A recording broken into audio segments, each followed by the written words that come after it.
Before I start, there's a ceremony that we have to perform for Microsoft that's kind of has really nothing to do with you, but we're going to do it since we're here. I was talking to Enrique. So I'll explain my background. I'm an entrepreneur by background and now working at Microsoft. Okay, English so far?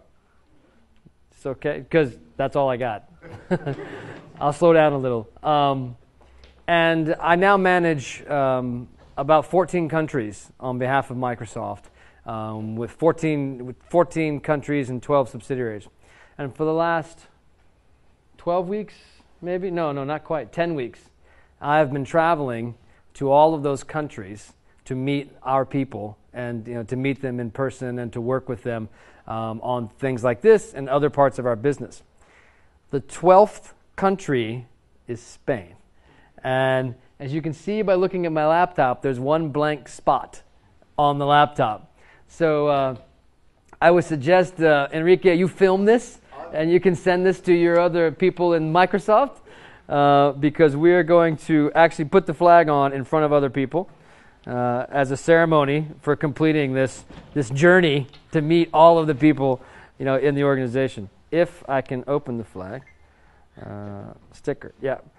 So you can see it won't mean much to you guys, but inside of our company, it's important. We've been out to visit everyone here, and you can see we even cover up Portugal a little bit in order to do that. Yeah, I'm sure they'd be really happy about that. It's their fault for giving me that type of sticker.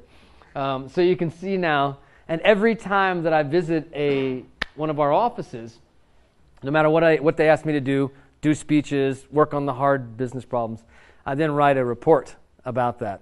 Not a business report, a people report, which is who did I meet? Where did we go? What did we talk about? Where did we have dinner? It was strange things that happened in Switzerland that I wrote about. So it's kind of a fun moment for us because this is the last country of the 12 to do that. So we've now done that. We can post the video and send it to our friends, and now I'll get on with the talk. But you were a part of that. It was fun for us.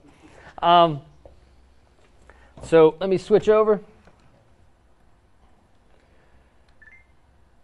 So you can see that what I'm going to talk about is going to be a little less traditional. So tonight I'm going to tell you 10 big lessons that I've learned from running companies, some small, some big. And they're not going to be nice lessons. They're going to be the hard stuff, the real stuff. So I thought about what I should talk about. Should I talk about Microsoft technology? I could. Should I talk about, raising money? I raised about $20 million over the course of 5 different companies. I could talk about that. I could talk about, products that we made. But I thought more useful would be what did I learn? So if you're considering, how many people run a company and how many people are considering this? You can answer both or one or the other. Some are sort of like, I don't know yet. We'll see. So this is going to be for the people who, little late, but okay. He's like, maybe. I'll tell you tomorrow.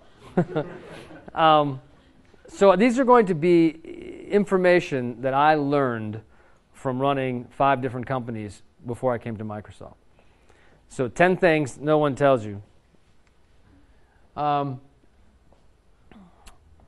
will start with not Christmas pictures, but my background. So before coming to Microsoft 5-6 years ago,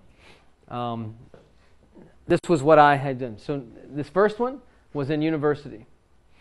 So I started my first company when I was in university. Now, I didn't start it really because I was a great entrepreneur.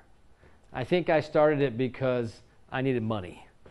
That was the real reason. In the U.S., of course, we pay for all of our university ourselves, or maybe if you're lucky, your parents do that. I came from a very, very poor family in the U.S. My family was farmers and people, service people. So there was no way they could afford for me to go to university. So I had to find a way to pay for that. And I worked while I was in what we call high school, secondary school. And I saved enough money for half of the first year. And also know, I was the first person in the history of my family to to ever go to university, ever. And so this was a big deal. I was, wow, what a success. No one knew I only had half a year worth of money. So I had to figure out something. So while I was there, I had always worked with my hands. My father we had installed fences and we worked for other people. That's what we did. So I took those skills and I started a company called Fix It, which was to go do home repairs and improvements. Not very technical. But I would take, I would drive around in my car and I would take a flyer, a little piece of paper, and I would hang it on the door of the sort of rich people's houses, and I would say, I saw your fence was broken. I could fix that for $50. And they would ask me to, some people would call, some people wouldn't call. If they would call, I would go to the house. Then I would say, and oh yeah, your ceiling and your door and this. And so I could make like $300 every time someone called. I could turn that into something. So I could make the money. When I graduated university, I sold the company. I had 10 people working for me, and I sold the company for $300,000 US. And I learned my first lesson about running a company. Sell for a profit. Because when I sold it, I owed $310,000 US on equipment and insurance and things like that. So what sounds like a lot of money was actually not so much money because I had to pay as much as I took in for the company. But I learned something. I learned that I could start a company, that I could run a company, that it was possible for a student to do it anywhere. And it wasn't a genius idea. It was just hard work. So it could be done. So a dream came to life. This could be done. So I started another one. The second company was with some friends, and it was about doing package delivery, right? Delivering packages. So we would have a more technical system, and we had radios and people in cars. We'd pick up packages and we'd deliver packages. When I left that company, it was in 6 cities. So we grew this to 6 cities. The next company was a consulting company where we served big clients. The next company was a marketing firm where we launched technology products for startup companies.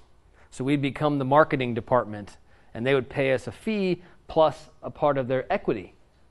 So they could afford really professional marketing services even if they didn't have enough money. The problem with that model was we did that right when the internet bust happened and all that equity wasn't worth anything, so that company didn't last too long. And then the last one was probably my most technical company, and that was a 3D company. We wrote software, we built a internet web plugin, and we designed a tool that did interactive 3D. Very technical in order to do that. And that's where I learned probably a majority of some of these lessons I'm going to talk about. But that just gives you some background. So when I come to you today to talk about this, it comes with some experience. Now today I run these countries, for Microsoft, and I focus on the technical audiences. So the work with software companies and systems integrators and those types of things. So that's what I do today. And someday I may go run another company. We'll see. So let's start. First lesson, number 1. Number 10 is the best one, just so you know. Number 1. If you want to run a company, you will never have enough time, enough people, or enough money. Never. So don't think that way. Don't start thinking, well, if we just had 5 more people, or if I could just get, 100,000, euros in investment. Never think that way. It is the kiss of death. Plan big, dream big, and execute every single step. Because if you start out thinking, I need this and I need this, it's sort of like, there's a famous saying for parents, when do you have enough money to have a baby? You never have enough money to have a baby. It doesn't happen. You just have a baby. So it's the same thing, right? It's the same thing. You can't wait for it to be a little better. You have to go now. So you'll never have enough. You won't. Because what happens is you raise some money, and then suddenly, oh, I don't have enough for this or for that. So you have to execute. Think about my first company, right? Flyers, knocking on doors. There's nothing sophisticated in a business plan about that. Sold it for $300,000, right? So it can grow. The idea is the most important first step. But be clear about that. Number 2.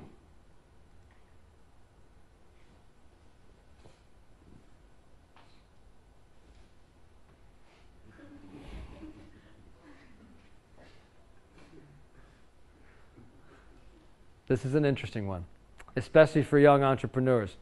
I went in Finland to a startup boot camp, right? And they had spent 2 weeks with students teaching them about starting companies. And those students had sort of decided, what happens is 3 or 4 people get together and one person says, okay, we're going to start a company. I'm the CEO. And you're the technical guy, and you're going to do planning or something, because you seem organized. Okay, so I'm the CEO. They start like that, and it's the worst way to start. There was the CEO is never the CEO, and the first person who thinks they're the CEO is usually the first person who leaves, because their value might be low. Compared to someone who's building software or building technology or something like that. So just remember, when you think to yourself, man, I'm so good, I can do this. No, you're not, but you can be. The lesson is to know thyself. How good am I? What do I not know? Be very afraid about what you don't know, because that's how you get good. Being scared about what you don't know is how you really, really, really get good at something. This is a lesson across all of these. The second part is very important. If you fall in love with starting a company, it doesn't mean that you're going to run it. And if you want to be successful, you have to be okay with that. Sometimes you will. Mark Zuckerberg still runs Facebook. Kind of. The 2 guys who founded Google, not so much. But that's okay.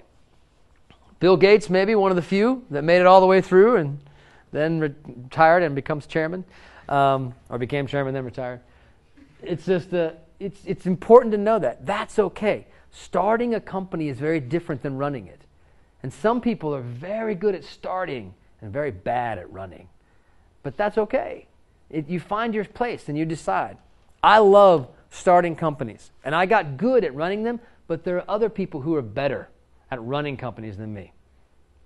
And that's okay. But this is a very important one. It was hard. It was a hard one. Because you think to yourself, no, it's my baby. I can do this. I'm going to run this. But there may be other people who can do it really well. And then you get a bigger company and you get a bigger opportunity because you were smart enough to get out of the way. Number 3.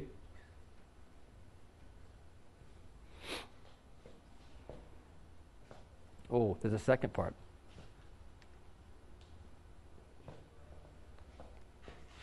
So we were, in the Anark company, we were at one time 60 people.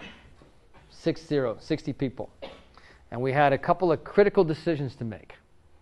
So we're a 3D platform, kind of like a Flash or Adobe products or something like that, just so you understand. And we were built all on PC. And a lot of designers use Mac, so we decided we wanted to have another version of our software on the Mac. So the people who use Mac could design on our software. We decided to do that.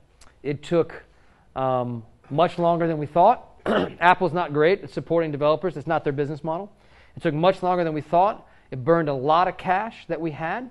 And then at the point when we're almost ready to release that version, we had a financial problem. And we had to make a decision.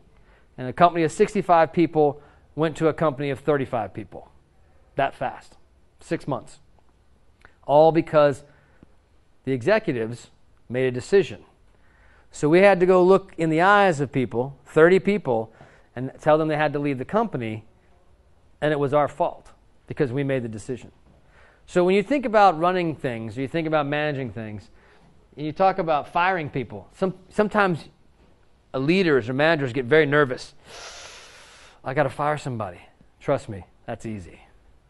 When it's your fault and you have to lay them off and let them go, and they're good, that's much, much harder. So keep that in mind. I know everybody's like, why the hell would I want to start a company? But it's a true lesson.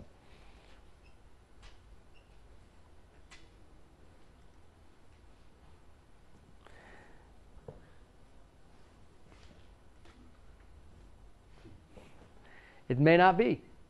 What happens? I'll give you an example. We also run a program called the Imagine Cup. I think you spoke a little bit about that. There was one year the winner of the Imagine Cup was a team from Russia. And they built a technology in Windows Media Player that did streaming so that musicians could practice in real time from different parts of the world. Right? So I could sit in my house, Enrique could sit in his house, and we could play and practice as a band using video and audio streaming like this. And they went out, they won the Imagine Cup competition, the worldwide competition. They had money, and literally they had fame, and they were read about in papers by over 100 million people around the world. They were contacted by VCs. It just become like technical rock stars overnight. The VCs, the investors, came to them and they said, we're really interested in investing in your company, but we don't care anything about the music stuff. And the guys were like, what? What are you talking about? What they cared about was that this group of students had figured out how to reduce the risk or the latency in technical terms, that was involved with streaming. They took streaming and made it 10 times more efficient to stream information. So it wasn't the music that they cared about. It was voice over IP, telecommunications, video streaming, video conferencing, big businesses that already existed. So this was the thing. They had fallen in love with the idea of getting musicians to play together, but they built a company that did telecommunications. But it was a very interesting thing. Now, they had to be flexible enough to change that idea and let go. Now, they've done pretty well, and mostly with the technology. Not necessarily with the company, but with the technology. So it's an interesting, if you're flexible, if you're willing to change, you can find success. I think of this sometimes like mountain climbers, people who climb, who go up mountains. There's usually a route, that you follow. But a lot of things happen along the way. If you really want to make it to the top, you have to be willing to change and move around. And if you do that, then you can become successful. No single company. Take Facebook. It's a great example. We're going to be on Harvard, and we'll be at Harvard University, and we're going to be a place for gossip so that you can sort of see what that girl looks like or what that guy looks like. That's why it's called Facebook. It's a gossip. That's what it was. Now, the largest social network in the world, a lot of steps along the way to change that to what it became.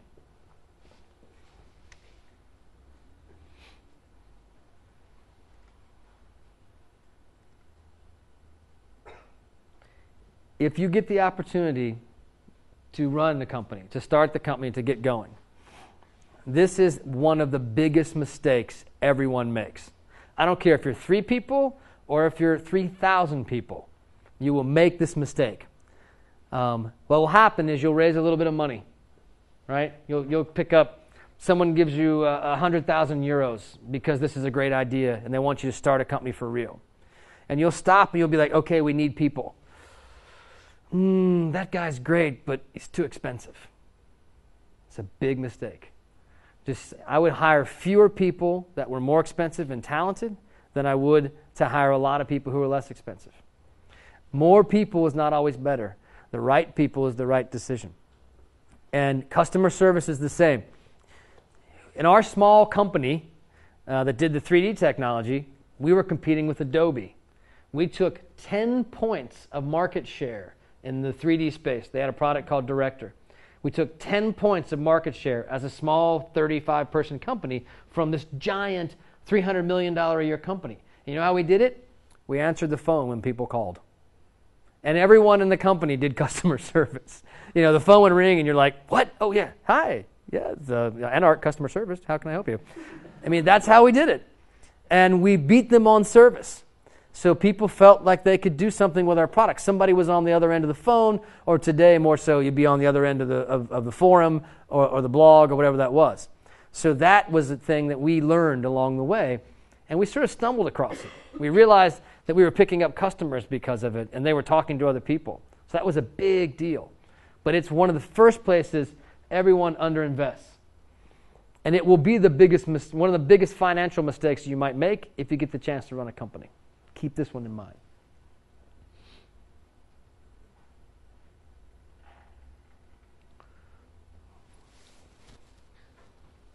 Does anyone know what that means? We need some interactivity. What does that mean?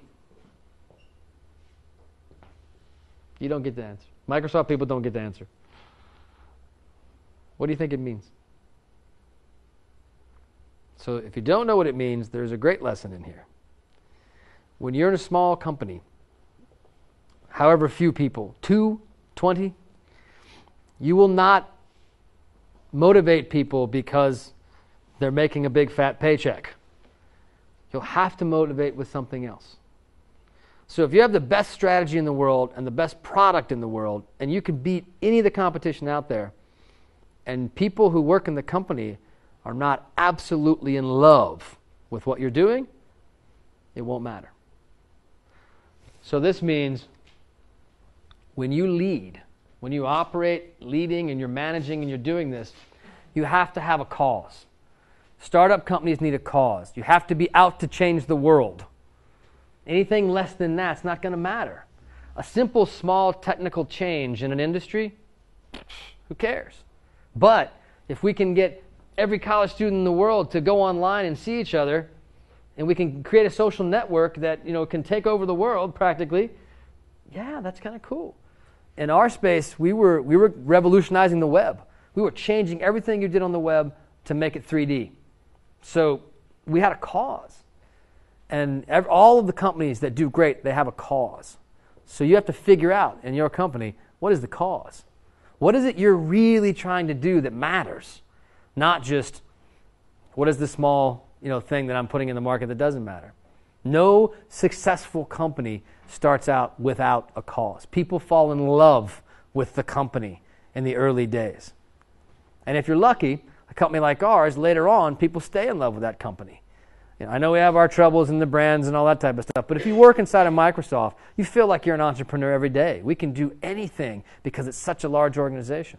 So you retain that feeling. All right. The interactive part didn't go so well. If it doesn't sell, it doesn't matter. That sounds, if you're a technical person, that sounds very, come on, really. When I say it doesn't matter, I mean literally, it won't matter. If nobody wants to buy it, it's not a good plan. It's not a good plan at all. There's a problem if nobody wants to buy it. So when you build something, you have to think about who's going to buy it. And it has to be someone who would have a reason to buy that or to use it. There has to be a purpose. There's a very famous inventor named Thomas Edison who makes this quote.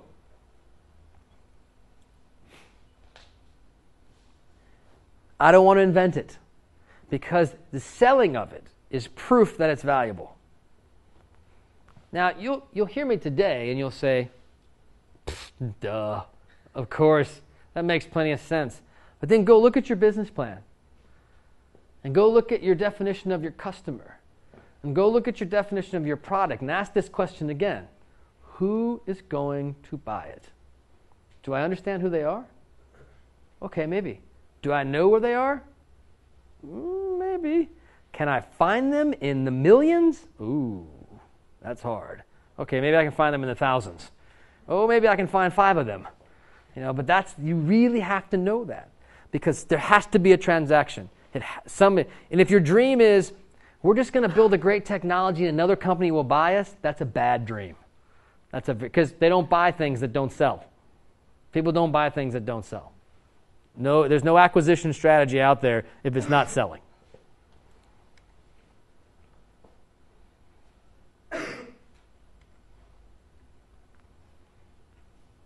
This is a good formula to know. It's It's a very good formula, and it's very true, especially in the technical side of things. A third more time to make something than you think. Plan it out, add 20%, feel great about it, and then add 33 and a third more percent. Because you don't know what will happen.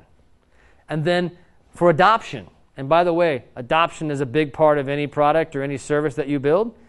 It always takes 3 times longer than you think. It'll take us about a year to get most of the people on the internet to download our plugin. We said that once. Most of the people on the internet to download our plugin. We never actually got to most of the people on the internet. We got to about 20% of them over 5 years because we never had the money that a big company would have. So we couldn't buy our customers into what we were doing. So this is a big one. It's a good formula to keep in mind, and know, even if you're promising the investor it's going to be tomorrow, know in your mind what reality is, because you're going to have to manage that, and you're going to have to manage the people that are believing in that cause that we talked about.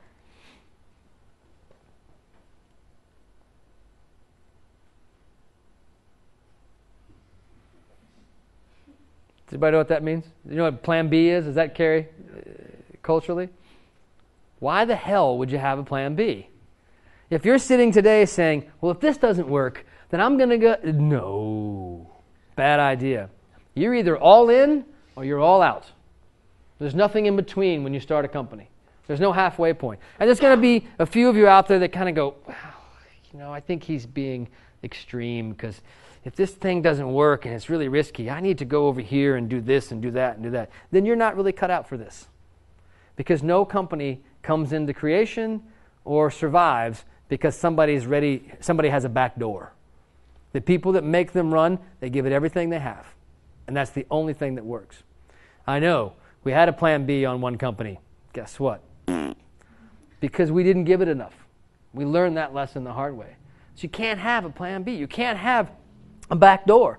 There has to be only one definition of success, and that is to take the thing I'm creating and make it work. Will it to work. Put your energy in, force it to work. Because along the way of starting a company, there are a million things that require decisions. A million places you could go wrong. It's like a bad scavenger hunt. It's very scary all along the way. People, money, legal liability, product development issues, service issues, going international, deciding what to do first, what to do second. There's a million decisions. If always in your mind you have a chance to get out, it's also a bad formula for a marriage if you think about it that way too. Don't have a plan B. This looks pretty good, honey, but just in case, no. You have to be all in. And that's several of the things I'm telling you tonight won't make sense now.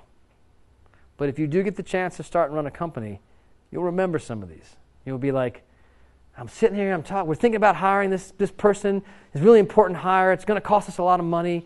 And I asked him, well, what do you do if this doesn't work? And this person says, oh, well, I've got this option, this option, this option. Don't hire them. They need to say, you know what? I'm just going to make it work. That's why I'm here. You remember that then. Because you need that type of commitment. The same way, if you're going to give it, you need to get it from the people that are in there. So this is one of those I really like. Okay, so the great super animation. I'm going to do the amazing animation in PowerPoint that nobody can figure out how I do for the next one. And it's the most important lesson, of course, because it's number 10. It's the most important lesson I'm going to give you about what I've learned. And those have been pretty rough. So I know no one's in here going, yeah, this is cool. They're all going like, screw this. Here's the most important lesson. See the cool animation? Woo! It can be done. It can absolutely be done. I am living proof that you can have an idea, you can start a company, you can make money with that, you can start another company, you can start another company. It can be done. But you have to believe it can be done. And you have to put yourself into it. But it can be done. And it will be one of the greatest rewards of your life, even if you fail. Culturally in the U.S., failure is actually seen as a success. It is one of those where if you start a company in the U.S. and it doesn't work out, the experience is highly valued. So of the 5 companies that I started, 2 of them did very, very well. So, we're really happy for that, and so are my kids and my wife. 2 of them, no good, right in the toilet. 1 of them, we'll see. We'll still see how it works out, because we still got a little bit in there, and we'll see what happens over time. And that's a really good average for someone who starts companies. That's like a big success rate. But you have to believe that it will be okay. If it goes down and you did everything you possibly could, the most important thing for you to do is to try again. Because if you have the ability to start one company, you have the ability to start another one. Maybe a better one, maybe a smarter one. Anything is possible here when it comes to this. And a million ideas can make it. And it won't just be the genius of the idea, it'll be the hard work. When venture capital people sit down and they look at investing in companies and they make choices, they will look at the idea, they'll look at the space that it's in, they'll look at the return, they'll look at all these things like they should. Then they'll look at the people. And they'll ask themselves, will this person, these people, kill to make this work? Will they give everything they have? Will they beat their way through every problem? And you have to be those people. And then it's possible. It is completely possible. I got through university. I got to start companies. I got to go on and start other companies. And now I get to kind of come out and do this stuff, which is kind of cool, right? Talk to you guys and make big lessons about startup. A couple more things that I think maybe will help the story a little more. I talked about this company. And I also talked about being flexible, how you climb the mountain and being, let the idea change and follow it. So sometimes the company that you start out making and what you believe it's going to be is not always the company that you end up running. Both things are 3D. Both things are very different. The first one is sort of sexy, cool movie stuff. And the second one is like virtualization and training, that type of stuff. Not quite as sexy and cool, but yet highly profitable. And so, did we still play around with the really sexy, cool graphics? Of course we did. But this became the business. And it was really important that we allowed the business to become what it had to be. Because, quite honestly, the other ideas that we had weren't making enough money. And we were burning cash. And we were going to lose people and investors. So we had to change. And the opportunities came up to work in this space. And we realized that 3D was really valuable where there was engineering and where there were things like, AutoCAD and those types of technologies. And that became our direction. So we turned the business. We changed directions. Some other things for you to know. If you think that we're out of the financial crisis, you're wrong. We are still in a very tough market around the world. And people will ask me, well, why would we start a company now? Everything's so tough and there's no money and the governments are hurting and, what happened in Ireland and, that type of stuff. Why would I start a company now?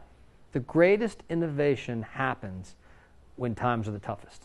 And this is a chart that kind of takes you through the stock market from 1870 to present, and you see when companies happened. They didn't happen. There's nothing going on when everything's fine because the world doesn't need innovation. It's enjoying things happening. It's when things are bad. So now is when the biggest breakthroughs occur. By the way, what does Microsoft, Yahoo, Facebook, Google, Apple, whatever number of companies all have in common? They were started by students. Every single one. The biggest technology companies in the world didn't start in a boardroom with guys in suits. They started in universities with people in T-shirts. It started, that's where they started. That's how they came to be. It can be done. It can absolutely be done. And now is one of the best times in the world to do it. We talk about things that change and you don't expect. Even to someone like Microsoft, that can happen. So you look at what our dream was. We're going to get everybody one of these. Literally, everybody. And that was a huge idea. but it happened for the most part in terms of not everybody, but a whole lot of people. That changed, and the business went into business, and it became enterprise. And it became, today you look at our company and you see there's all these devices around the world, and we're anchoring on this idea of 3 screens in a cloud.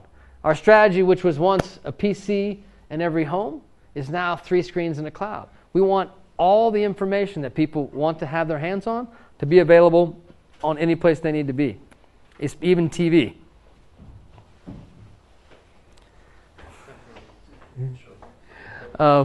Yeah, sure, whatever. I'm not offended. Yeah, whatever. And so all the ideas that come around from around the world, what you should be asking big companies is, what are you doing about it? You tell us these great things and the lessons, and what are you doing about it? I'm glad you asked.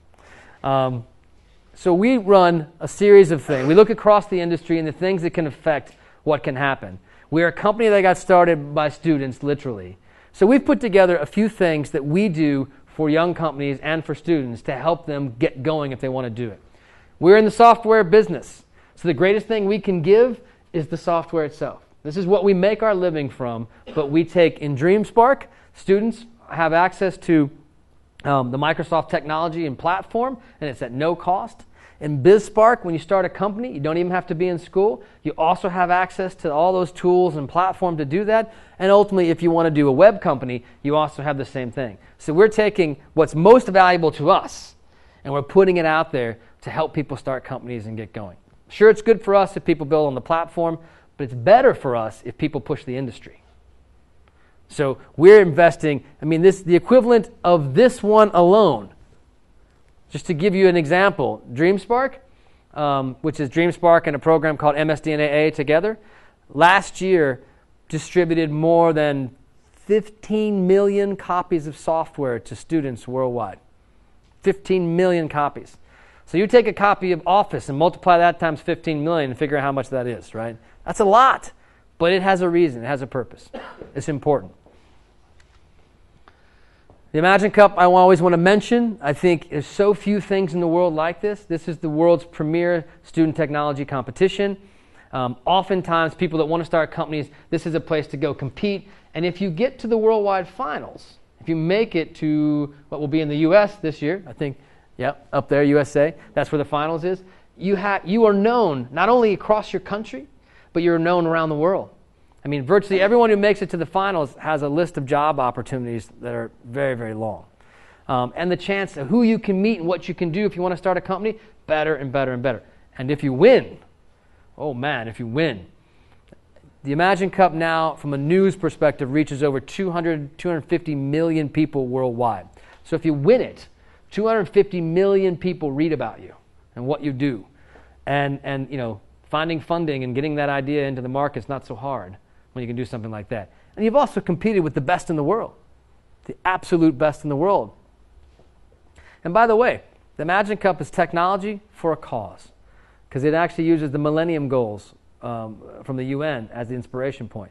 We thought, you can bring students together for technology, but why not do it for a better reason than that? So it's about literally saving the world. Take one of the world's 8 hardest problems and use that as your inspiration point. So as we kind of move on through this, we've seen the lessons. I've sort of shared a little bit about my personal experience and what's going on. There'll be a lot of opportunities as you go further into thinking about starting a company and where you're going. The question will be, where do you go and how do you think about technology? A few months ago, Wired magazine in the U.S. put this picture up. And it talks about the web is dead, long live the internet. So what does it mean? So it means how it began and what they expected to do with it is not what we're doing with it. But there's now this giant river of information and data that you can build things on top of. Social networks, enterprise company applications, access to travel data, whatever you want, you can do. The world that's becoming, what's in front of us, is far greater than what's behind us. The opportunities are far bigger than they used to be, ever. And it's a great time to take advantage of that. So really, that's all I got. Thanks.